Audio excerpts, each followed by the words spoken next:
EBS 수능 특강 우리 현대시 들길에 서서 신석정의 들길에 서서 같이 한번 나눠보겠습니다. 들길에 서서는 일제강점하에 1920년대에 쓰여진 시죠. 현실의 어렵고 힘든 것을 그 힘든 것으로 절망하지 않고 새롭게 의지를 다지고 자연과 대비해서 또 색채를 대비해서 그래서 어떤 다시 일어서는 희망적인 메시지가 담겨 있는 신석정의 원래 이 자연 시인이잖아요. 이제 그 먼 나라를 아르십니까라든지 이런 아주 자연주의자가 이제 일제 시대에 되면서 현실을 참여 저항적인 시를 쓸 수밖에 없는 그런 면에서 자기 내면의 의지를 다지는 그런 유의 시입니다. 이 시가 우리에게 큰 의미로 다가오는 것은 지금 현실이 우리 학생들도 그렇고 또 코로나로 대단히 어렵지만 그 어려운 현실 속에서도 우리가 하늘을 보면서 푸른 산을 보면서 어떤 그 자연에게서 메시지를 얻고 힘을 얻는 그런 시간이 되었으면 좋겠습니다. 먼저 시를 한번 읽어보도록 하겠습니다. 푸른 산이 흰 구름을 지니고 살듯 내 머리 위에는 항상 푸른 하늘이 있다. 하늘을 향하고 산삼처럼 두 팔 드러낼 수 있는 것이 얼마나 숭고한 일이냐. 두 다리는 비록 연약하지만 젊은 산맥으로 삼고 부절히 움직인다는 둥근 지구를 밟았거니 푸른 산처럼 든든하게 지구를 디디고 사는 것은 얼마나 기쁜 일이냐. 뼈에 저리도록 생활은 슬퍼도 좋다.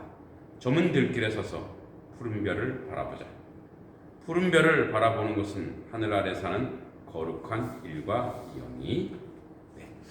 이렇게 이런 시의 전체 내용만으로 봐도 벌써 굉장히 시적인 의지가 들어있다는 것을 알 수 있죠. 한번 시를 천천히 분석해 보도록 하겠습니다. 먼저 신석정은 1907년에서 1974년까지 사셨던 분이고 전북 부안 출생입니다. 시문학 동인이고 1924년에 조선일보의 기우는 해로 시작 활동을 시작했습니다. 아주 목가적이고 낭만적인 시를 많이 쓰죠. 그러다가 강복 이후에는 현실 참여와 역사의식 강한 시를 쓰기도 합니다. 그럼 한번 볼까요? 자, 푸른 산이 흰 구름 지니고 살듯 내 머리 위에 항상 푸른 하늘이 있다. 그래서 이 1년을 이행으로 합니다. 그래서 보통 자 이제 시를 분석해 볼게요. 자, 여기 이제 시를 구조로 해서 시를 한 년에 2행, 1행 요 구조, 요게 이제 한 년 요런 구조로 가지고 가 있어요. 그러니까 구조적인 것이 구조적 통사 구조가 비슷하고 그다음에 어휘에서도 비슷한 말들이 많이 나옵니다. 어휘적으로도 그래서 예를 들어서 이런 거 있죠. 푸른 산이 푸른 산처럼 푸른 별이 자 그리고 밟았거니 거룩한 일가이언이 바라보고 슬퍼도 좋다 이런 식으로 해서 자, 어휘적인 통사구조 자, 어휘적인 이 통사구조는 시를 전개해내는 구성이 유사하다는 그런 유사한 구성을 가지고 있어요. 그래서 이런 그 통사구조가 비슷함을 통해서 시의 조금 이따 이제 표현사 특징이 나오겠습니다만 시적인 안정감과 강조를 두고 있다는 것을 좀 기억해 둘 필요가 있습니다.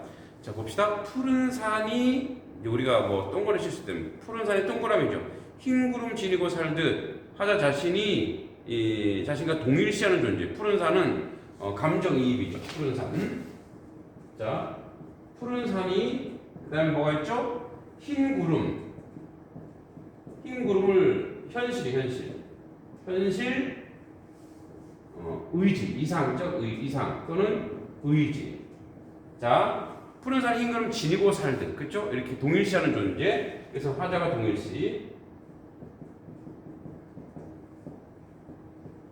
동일시하는 존재. 푸른 산이 흰 구름 지니고 살듯 내 머리에 항상 푸른 하늘이 있다. 내 머리는 이제 나의 현실이죠. 내 머리 위에는 항상 푸른 하늘이 있다. 자, 미래에 대한 푸른 하늘. 미래에 대한 이상과 희망이죠. 푸른 하늘.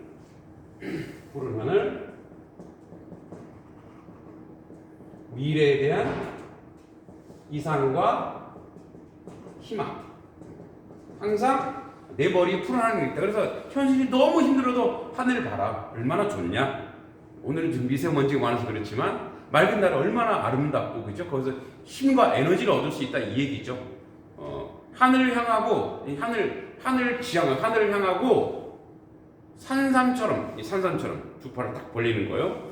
산삼처럼 두 팔을 드러낼 수 있는 것이 얼마나 숭고한 일이냐. 즉 산과 나무와 인간의 형성의 유사성이죠. 이렇게 이 산이 이렇게 뾰족뾰족하듯이, 자 산이 뾰족뾰족하듯이 하늘을 보고 있고, 그다음에 사람도 이렇게 하늘을 향하고 있고, 그죠? 그래서 산과 나무, 그죠? 나무도 이렇게 하듯이, 자 이렇게 하듯이 유사성을 근거한 비유죠, 그죠? 유사성의 비유. 이렇게 비슷하지 않냐? 산도, 사람도, 나무도 그렇게 있듯이 현실이 힘들지만 항상 우리에게 뭐예요? 꿈과 이상이 있다라고 이야기하는 거죠. 이것이 얼마나 숭고한, 이런 것이 얼마나 아름다운 일이냐. 이 숭고한이라는 한마디 속에서, 이 숭고한 이 한마디 속에서 이 시적 화자의 뭐예요? 의지가 들어있죠. 이거 얼마나 아름답고 귀한 긍정적인 사고 의식을 보여주고 있죠, 그죠? 그래서 푸른 산처럼 희망을 안고 사는 삶의 숭고함, 그죠? 희망을 안고 사는 삶의 숭고함을 보여주고 있죠. 그래서 1, 2연에서 자 푸른 산처럼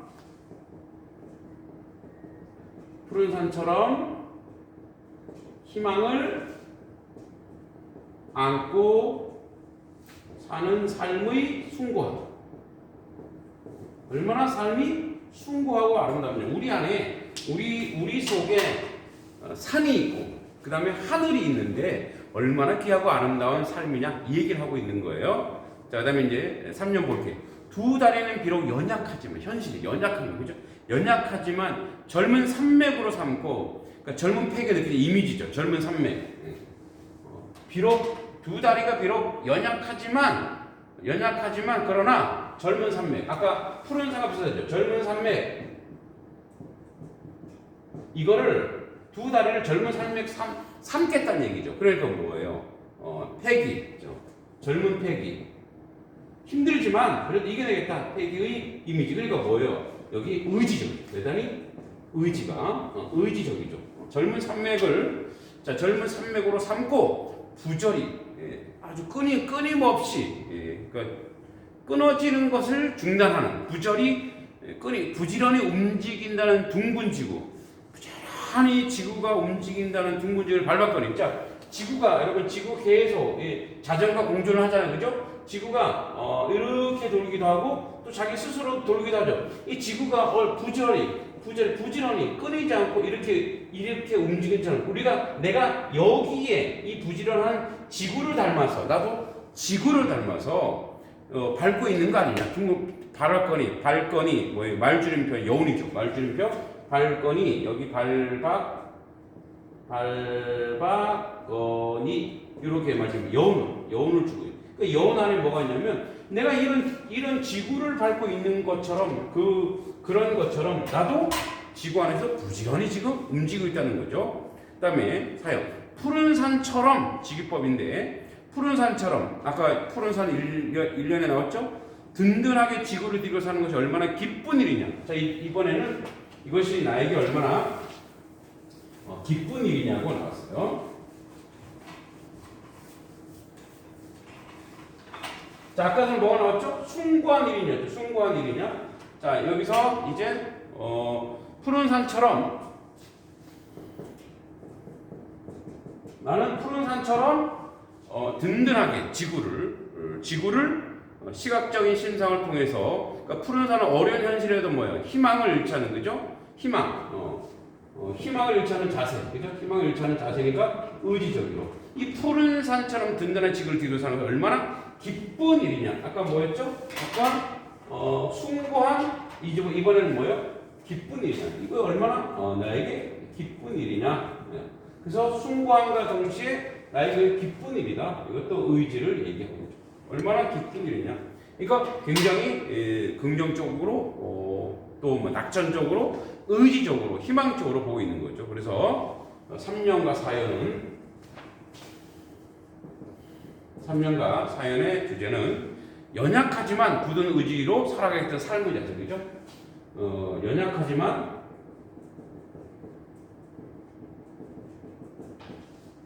굳은 의지로 살겠다는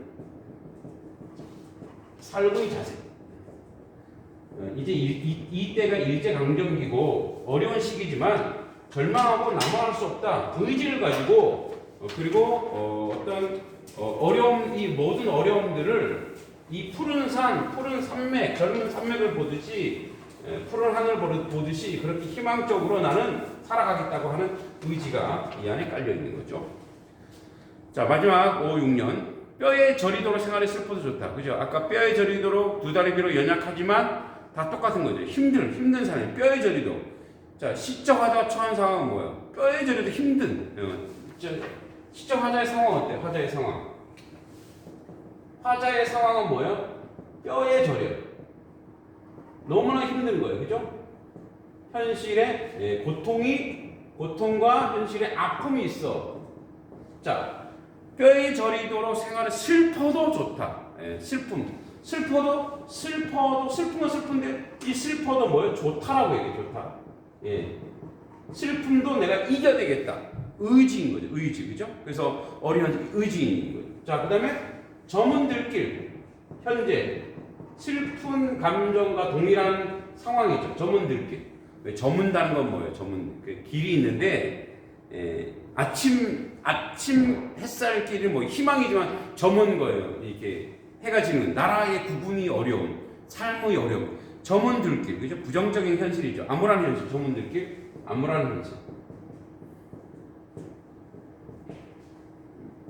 이런 점은들길에 서서, 그렇죠. 이 점은들길 절망하지 않고 낭만에 서서 푸른 별, 자, 푸른 별에 나 점은들길에 서서 나는 뭘 보고 있냐? 지금 저녁이네.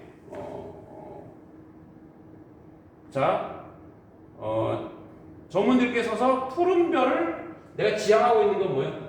지향하고 있는 푸른 별을 이걸 바라보자. 이 지향하고, 그러니까 이 현실이지만 내가 여기를 본다는 거예요. 여기를 푸른 별을 바라보자는 건 뭐예요? 지향하고 있는 거예요. 지향하고 있는 거. 내가 지향하고 있는 건 절망과 아픔이 아니라는 얘기예요. 내가 지향하고 있는 것은 뭐예요? 이 지향하고 있는 것은 이상과 희망이죠. 독립의 희망일 수도 있고, 그죠? 신으로서 어떤 예술적인 소원일 수도 있겠죠. 푸른 별을 바라보자. 이 두 개가 뭐예요? 대조를 이루죠. 그죠? 대조를 이루고 있어. 자, 푸른 별을 바라보는 것은 시각적인 푸른 별, 푸른색이라는 것을 통해서 희망적. 이따 표현서 특징 정리할게요. 푸른 별을 바라보는 건 하늘 아래 사는 거룩한 나의 일과 이연이, 그죠? 그렇죠. 거룩한 일과. 이것이 나의 거룩한 일과다. 숭고함 비슷하죠.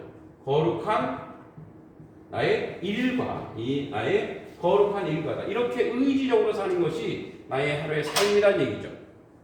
말줄임표, 여운을 주고 있죠. 이것도 희망을 가지고 사는 자의 삶에 대한 화자의 아주 직설적인 평가죠. 그죠? 그래서 5연 6년은 암울한 현실 속에서도 희망을 잃지 않는 거죠. 암울한 현실에서도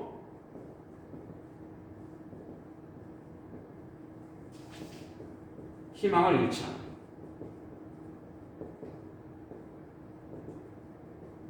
굉장히 의지적이고 희망적인 그런 기술. 그러니까 그 정도로 현실이 좀 어렵고 힘든 현실을 비유적으로 숨은 의도에서 이야기해주고 있는 그런 내용인가 합니다. 자, 제가 글씨를 좀 여러분 잘 보기에 크게 쓰는 바람에 자주 지우죠. 자, 그러면 이 시를 한번 정리해 보면 먼저 자유시 서정시고요. 성격.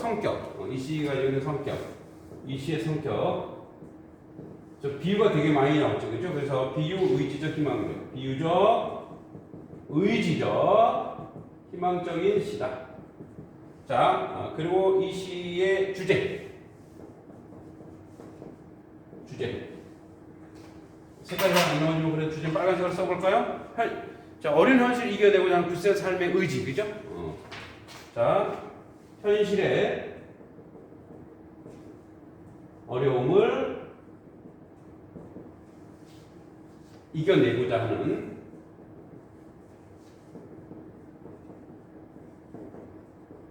자, 현실 어려움을 이겨내고자 하는 굳센 삶의 의지와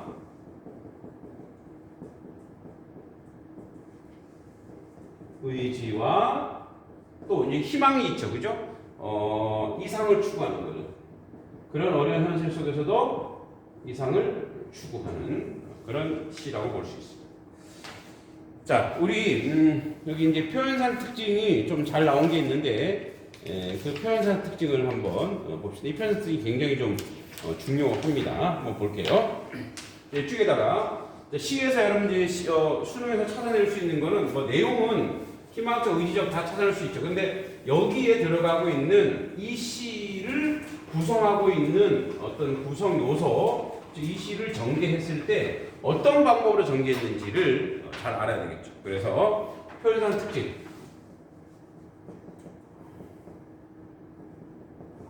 뭐 소술로 치면 서술상 특징이겠죠. 첫 번째.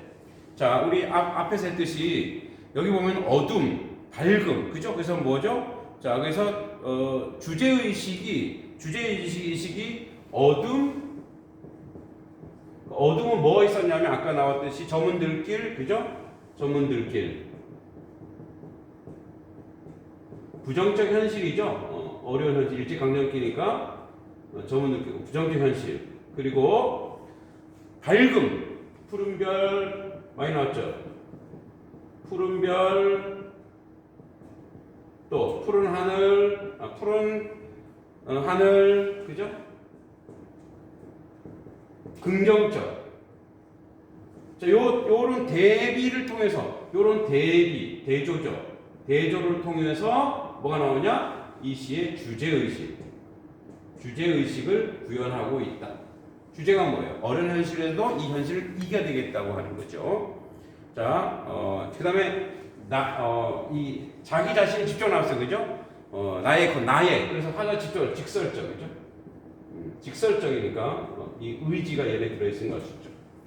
그 다음에 말줄임표. 아까 거룩한 일과 이언 이런 식으로 말줄임표 나왔죠. 뭐죠? 생략 통해서 말줄임표의 여운을 드러내고 있다. 자, 그 다음에 푸른 산, 산림을 비유했죠. 그래서 자연과 인간 유사성, 아까 얘기했죠. 자연과 인간의 유사성, 나무, 산, 자연과 인간의 유사성. 그래서 이렇게 이게 손 높이 드는 그런 유사성을 통해서 이제 유사성으로 제시해서 시를 전개하고 있다는 기억해 두시고, 색채. 푸른색이 많이 나왔죠. 푸른색이 많이 나와서 뭐예요? 희망적인 희망적 의지를 표현하고 있다. 그 다음에 아까 얘기했죠. 통사 보죠. 1, 2, 3, 4, 5, 6. 그래서 6, 번째 이행, 그 다음에 이행, 이런 구조죠. 그래서 1년, 2년, 3년, 4년, 5년, 6년. 그래서 1, 3, 5는 2행으로, 2, 4, 6은 1행으로. 이런 이제 이런 구조와, 그 다음에 어휘적 구조들이 있죠. 뭐 푸른 산, 푸른 별, 일과 이연이 이런 식으로. 그래서 이런 통사 구조, 전개 구조가 유사한 것을 통해서 뭘 드러내려고 했느냐? 자, 시상 전개의 안정감을 주고 있다. 이런 특징들을 좀 알아둘 필요가 있겠다. 이런 얘기예요. 그래서 이 시가 이제 저문들길은 암울한 현실이고, 그 다음에 산은 화자의 굳센 의지, 그리고 푸른 별이 희망과 이상인데, 그래서 여기 자연을 통해서 한 세 가지 정도의 어떤 시상 전개가 있어요. 이것도 한번 정리해두면 좋을 것 같습니다. 자, 이런 식으로 시상이 전개되고 있죠. 자, 어떻게 되냐? 여기에 보면 정리해 보면은 이제 시의 정서적 전개 과정을 한번 보면 이렇게 되어 있습니다. 자, 여기에 점은 들길, 점은 들길. 점은 들길. 그리고 산. 그리고 푸른 별. 자, 요렇게. 자, 요것이 어떻게 전개되고 있는가 한번 볼게요. 자, 여기는 암울한 현실. 점은 들길 현실. 자기 암울한 현실. 일제강점하에, 그죠? 살아가는 사람의 암울한 현실이죠. 근데 이 암울한 현실에서 그냥 절망하지 않고 산을 보는 거예요. 산은 뭐예요? 굳센 의지, 그죠? 의지. 산을 보고 산은 그대로 있지 않아요. 그리고 산 위에 또 뭐가 있어요? 산 위에 푸른 별이 있죠. 푸른 별에서 미래의 이상, 이상과 희망 이렇게 전개하고 있다는 걸 기억해두면 조금 더 디테일하게 참고할 수 있겠죠.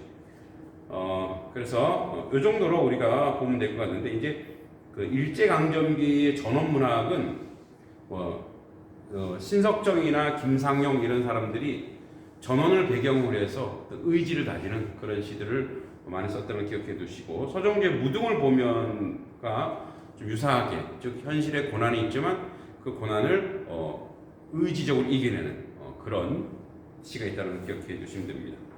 오늘 신석정 들길에 서서 우리가 그런 들길 어려운 현실이지만 산이 보이고 하늘이 보여서 희망과 의지를 다지는 것처럼 여러분들도 또 수험생들도 또 이 방송 함께 듣는 분들도 하늘을 도 보고 산도 보면서 희망과 의지를 다지는 그런 시간 되시기 바랍니다. 감사합니다.